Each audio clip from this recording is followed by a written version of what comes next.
Hi there, my name's Chris Kilby. I'm a pastor in a pergola, and here is today's bite-sized Bible from 1 Timothy chapter 5, verses 19 and 20. And I want to talk to you today about handling bad leadership.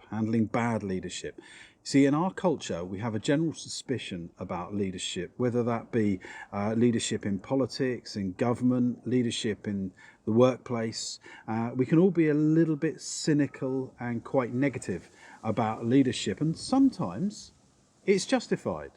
Sometimes people do abuse their power, and they do it for position or for personal gain, and that's clearly wrong. But my suspicion is this: most of the leaders who serve us in civic, national government, in the workplace, most will genuinely be doing their best and serving their hardest and doing all that they can to fulfill the roles that they've been given. But let's see how we handle things when they don't. This is 1 Timothy 5 verses 19 to 20.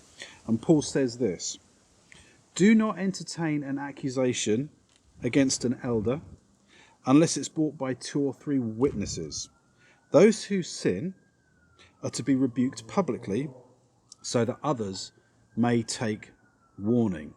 So there's some guidance here for how we have some kind of grievance procedure within the church and approaching its leadership if we feel that we're perhaps being unbiblically led. And the first thing he says is this: think the best first. Don't entertain a kind of accusation as a first port of call. Try to think the best first. And the second thing he says is make sure it's just not you that's thinking that way. Make sure there are other people who are thinking similarly. That doesn't mean just go around gossiping. It means genuinely, is this something that is an issue that you have, or is it an issue that several have with this particular leader or style of leadership? And thirdly, Paul says, do it all in the open. This is so important. Things in the hiddenness and in the darkness undermine the work of God. So if you have an accusation against some kind of leader in any position, can I urge you to follow those 3 things? Think the best first. Make sure it's not just you, and keep it all way out in the open. You see, church leaders, like any leaders, are not perfect, and they're not immune to getting things wrong and making mistakes. But here's the thing: the way we rebuke them and the way that we change things must be a whole lot better than the cynicism that the world has to offer.